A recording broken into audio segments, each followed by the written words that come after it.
Hare Krishna. Welcome all of you for today's Bhagavad Gita reading session.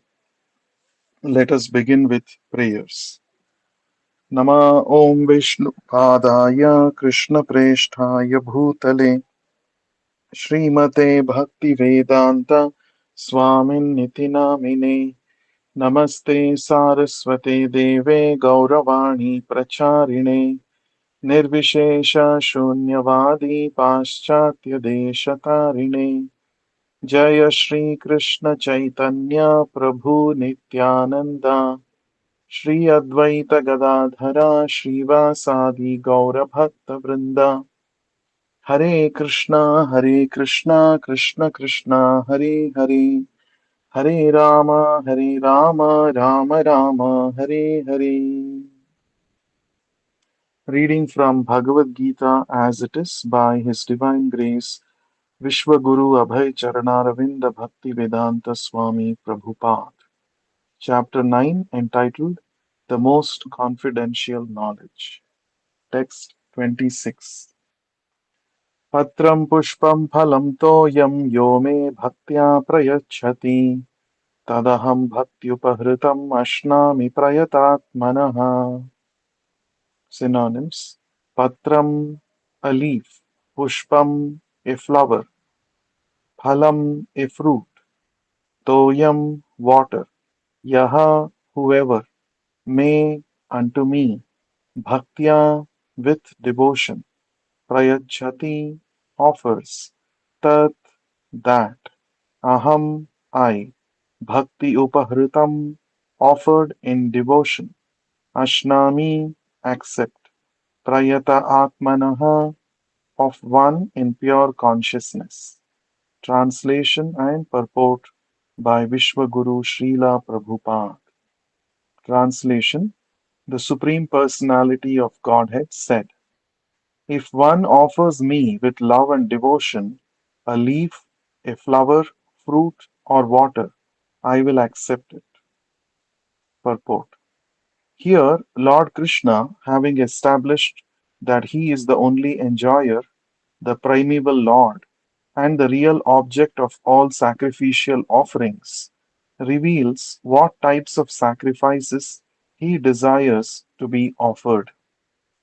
If one wishes to engage in devotional service to the Supreme in order to be purified and to reach the goal of life, the transcendental loving service of God, then he should find out what the Lord desires of him. One who loves Krishna will give him whatever he wants, and he avoids offering anything which is undesirable or unasked for. Thus, meat, fish, and eggs should not be offered to Krishna.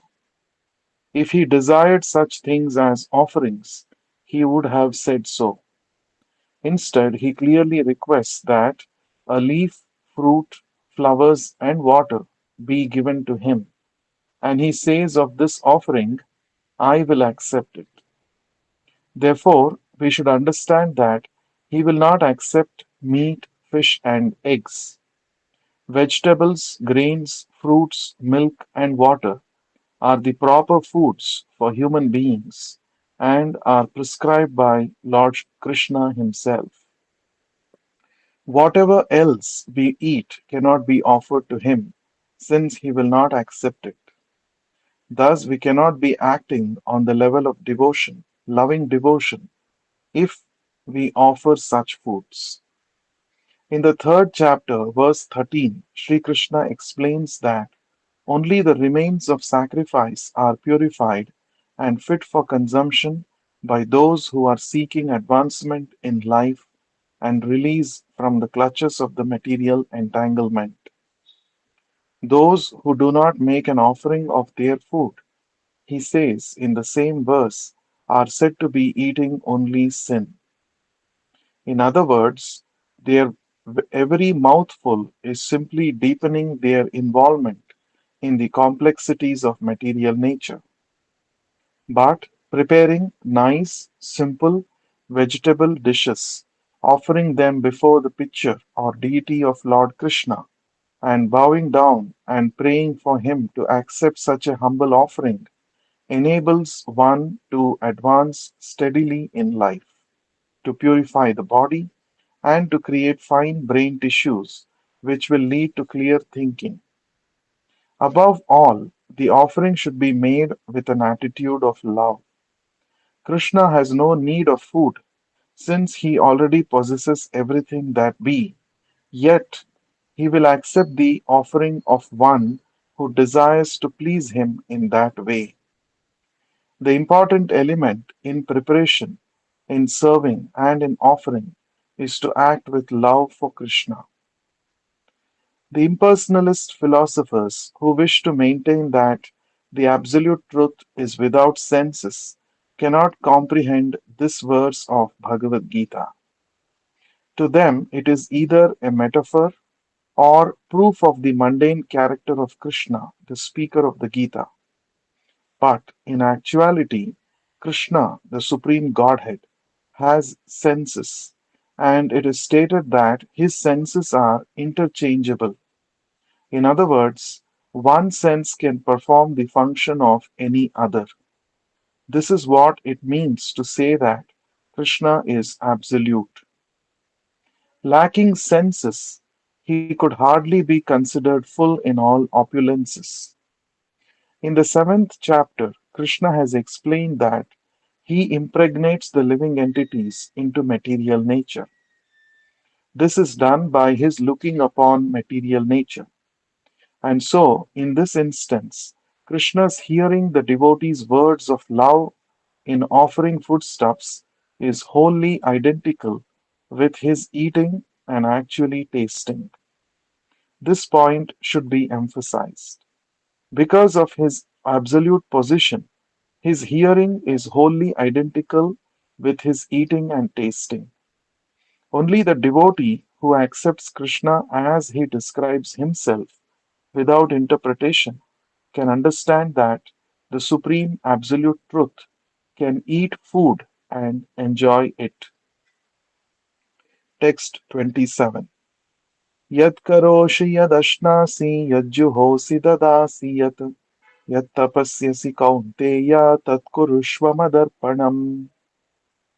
Synonyms. Yat what? Karoshi you do. Yat whatever. Ashnasi you eat. Yat whatever. Juhoshi you offer. Dadasi you give away. Yat whatever. Yat whatever. Tapasyasi austerities you perform. Kaunteya, O son of Kunti. Tat that. Kurushva make. Mat unto me. Arpanam offering. Translation and purport by Vishwaguru Srila Prabhupada. Translation: O son of Kunti, all that you do, all that you eat, all that you offer and give away, as well as all austerities that you may perform, should be done as an offering unto me. Purport. Thus, it is the duty of everyone to mold his life in such a way that he will not forget Krishna in any circumstance. Everyone has to work for maintenance of his body and soul together, and Krishna recommends herein that one should work for him. Everyone has to eat something to live, therefore he should accept the remnants of foodstuffs offered to Krishna. Any civilized man has to perform some religious ritualistic ceremonies.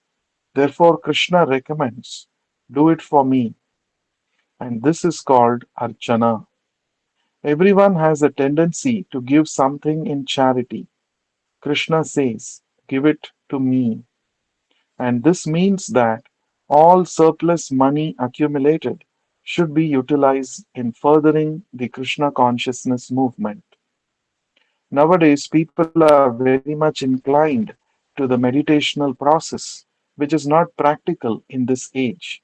But if anyone practices meditating on Krishna 24 hours by chanting the Hare Krishna mantra round his beads, he is surely the greatest yogi as substantiated by the sixth chapter of Bhagavad Gita. Text 28. शुभाशुभफलैरेवं मोक्ष्यसे कर्मबन्धनैः संन्यासयोगयुक्तात्मा विमुक्तो मामुपैष्यसि. Synonyms: Shubha, good; Ashubha, evil; Phalaihi, results; Evam, thus; Mokshyase, free; Karma, action; Bandhanaihi, bondage; Sannyasa, of renunciation; Yoga, the yoga; Yukta Atma, having the mind firmly set on; Vimuktaha, liberated; Mam, to me; Upaishyasi, you will attain. Translation and purport by Vishwaguru Srila Prabhupada. Translation: In this way, you will be freed from all reactions to good and evil deeds, and by this principle of renunciation, you will be liberated and come to me. Purport: One who acts in Krishna consciousness under superior direction is called Yukta. The technical term is Yukta Vairagya. This is further explained by Rupa Goswami as follows. Rupa Goswami says that as long as we are in this material world, we have to act. We cannot cease acting. Therefore, if actions are performed and the fruits are given to Krishna, then that is called Yukta Vairagya. Actually situated in renunciation, such activities clear the mirror of the mind, and as the actor gradually makes progress in spiritual realization, he becomes completely surrendered to the Supreme Personality of Godhead. Therefore, at the end, he becomes liberated, and this liberation is also specified. By this liberation, he does not become one with the Brahmajyoti, but rather enters into the planet of the Supreme Lord. It is clearly mentioned here, Mam Upaishyasi, he comes to me, back home, back to Godhead. There are five different stages of liberation, and here it is specified that the devotee who has always lived his lifetime here under the direction of the Supreme Lord, as stated, has evolved to the point where he can, after quitting this body, go back to Godhead and engage directly in the association of the Supreme Lord. Anyone who has no other interest but to dedicate his life to the service of the Lord is actually a sannyasi. Such a person always thinks of himself as an eternal servant, dependent on the supreme will of the Lord. As such, whatever he does it for the benefit of the Lord. Whatever action he performs it as service to the Lord. He does not give serious attention to the fruitive activities or prescribed duties mentioned in the Vedas. For ordinary persons, it is obligatory to execute the prescribed duties mentioned in the Vedas. But although a pure devotee who is completely engaged in the service of the Lord may sometimes appear to go against the prescribed Vedic duties, actually it is not so. It is said, therefore, by Vaishnava authorities that even the most intelligent person cannot understand the plans and activities of a pure devotee. The exact words are Vaishnavera Kriya Mudra Vigne na Bhujaya. A person who is thus always engaged in the service of the Lord, or is always thinking and planning how to serve the Lord, is to be considered completely liberated at present and in the future. His going home back to Godhead is guaranteed. He is above all materialistic criticism, just as Krishna is above all criticism. Text 29. Samoham sarvabhuteshu name dveshyosti na priyah ये भजन्ति तु मां भक्त्या मयि ते तेषु चाप्यहम्. Synonyms: Samaha, equally disposed. Aham, I. Sarvabhuteshu, to all living entities. Na, no one. Me, mine. Dveshyaha, hateful. Asti, is. Na, nor. Priyaha, dear. Ye, those. Bhajanti, render transcendental service. Tu, yet. Mam, unto me. Bhaktya, in devotion. Mai, unto me. Te, such persons. Teshu, in them. Cha, also. Api, certainly. Aham, I. Translation and purport by Vishwaguru Srila Prabhupada. Translation: I envy no one, nor am I partial to anyone. I am equal to all, but whoever renders service unto me in devotion is a friend, is in me, and I am also a friend to him. Purport: one may question here that if Krishna is equal to everyone and no one is his special friend, then why does he take a special interest in the devotees who are always engaged in his transcendental service? But this is not discrimination, it is natural. Any man in this material world may be very charitably disposed, yet he has a special interest in his own children. The Lord claims that every living entity, in whatever form, is his son, and as such, he provides everyone with a generous supply of the necessities of life.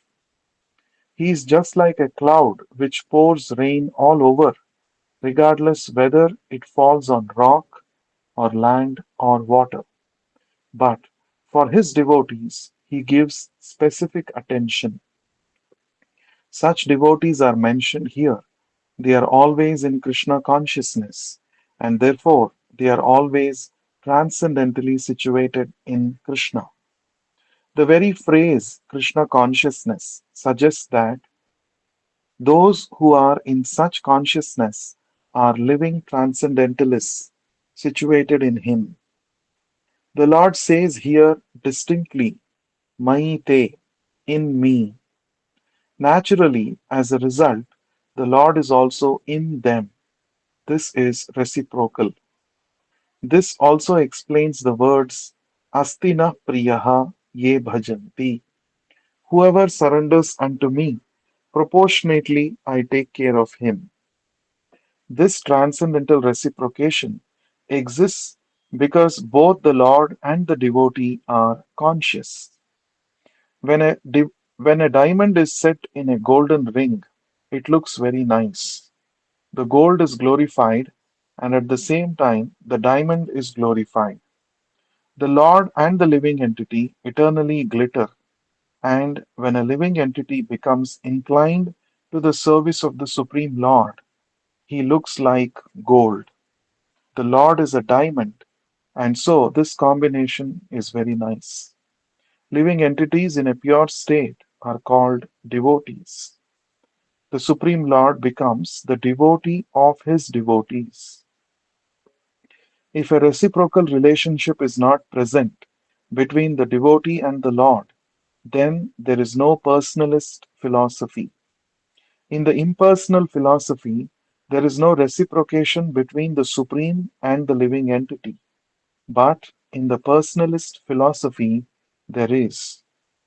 The example is often given that the Lord is like a desire tree, and whatever one wants from this desire tree, the Lord supplies. But here the explanation is more complete. The Lord is here stated to be partial to the devotees. This is the manifestation of the Lord's special mercy to the devotees. The Lord's reciprocation should not be considered to be under the law of karma. It belongs to the transcendental situation in which the Lord and his devotees function. Devotional service of the Lord is not an activity of this material world. It is part of the spiritual world where eternity, bliss, and knowledge predominate. Text 30. अपि चेत् सुदुराचारो भजते मामनन्यभाक् साधुरेव समन्तव्यः सम्यग् व्यवसितो हि सः. Synonyms: api, in spite of; chet, although; suduracharaha, one committing the most abominable actions; bhajate, engaged in devotional service; mam, unto me; ananyabhak, without deviation; sadhuhu, saint; eva, certainly; saha, he; mantavyaha, to be considered; samyak, completely; vyavasitaha, situated; he, certainly; saha, he. Translation and purport by Vishwaguru Srila Prabhupada. Translation: even if one commits the most abominable actions, if he is engaged in devotional service, he is to be considered saintly because he is properly situated. Purport: the word Suduracharo used in this verse is very significant, and we should understand it properly. When a living entity is conditioned, he has two kinds of activities. One is conditional and the other is constitutional. As for protecting the body or abiding by the rules of society and state, certainly there are different activities, even for the devotees, in connection with the conditional life, and such activities are called conditional. Besides these, the living entities, the living entity who is fully conscious of his spiritual nature and is engaged in Krishna consciousness or the devotional service of the Lord has activities which are called transcendental. Such activities are performed in his constitutional position and they are technically called devotional service. Now, in the conditioned state, sometimes devotional service and the conditional service in relation to the body will parallel one another. But then again, sometimes these activities become opposed to one another. As far as possible, a devotee is very cautious so that he does not do anything that could disrupt his wholesome condition. He knows that perfection in his activities depends on his progressive realization of Krishna consciousness. Sometimes, however, it may be seen that a person in Krishna consciousness commits some act which may be taken as most abominable socially or politically. But such a temporary fall down does not disqualify him. In the Srimad Bhagavatam, it is stated that if a person falls down but is wholeheartedly engaged in the transcendental service of the Supreme Lord, the Lord, being situated within his heart, beautifies him and excuses him from that abomination. The material contamination is so strong that even a yogi fully engaged in the service of the Lord sometimes becomes ensnared. But Krishna consciousness is so strong that such an occasional fall down is at once rectified. Therefore, the process of devotional service is always a success. No one should deride a devotee for some accidental fall down from the ideal path, for, as is explained in the next verse, such occasional fall downs will be stopped in due course as soon as a devotee is completely situated in Krishna consciousness. Therefore, a person who is situated in Krishna consciousness and is engaged with determination in the process of chanting Hare Krishna, Krishna Krishna, Hare Hare, Hare Rama, Rama Rama, Hare Hare should be considered to be in the transcendental position, even if by chance or accident he is found to have fallen. The words sadhu eva, he is saintly, are very emphatic. They are a warning to the non devotees that, because of an accidental fall down, a devotee should not be derided. He should still be considered saintly, even if he has fallen down accidentally. And the word mantavyaha is still more emphatic. If one does not follow this rule and derides a devotee for his accidental fall down, then he is disobeying the order of the Supreme Lord. The only qualification of a devotee is to be unflinchingly and exclusively engaged in devotional service. The mark of a spot which may be seen on the moon does not become an impediment to the moonlight. Similarly, the accidental fall down of a devotee from the path of a saintly character does not make him abominable. On the other hand, one should not misunderstand that a devotee in transcendental devotional service can act in all kinds of abominable ways. This verse only refers to an accident due to the strong power of material connections.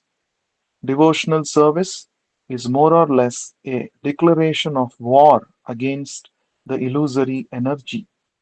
As long as one is not strong enough to fight the illusory energy, there may be accidental fall downs.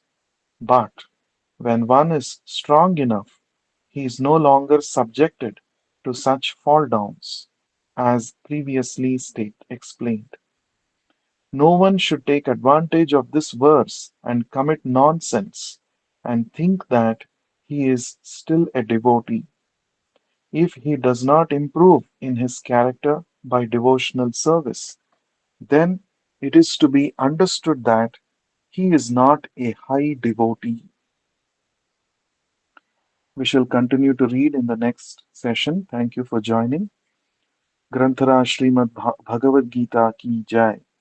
Vishwa Guru Srila Prabhupada ki jai. Hare Krishna.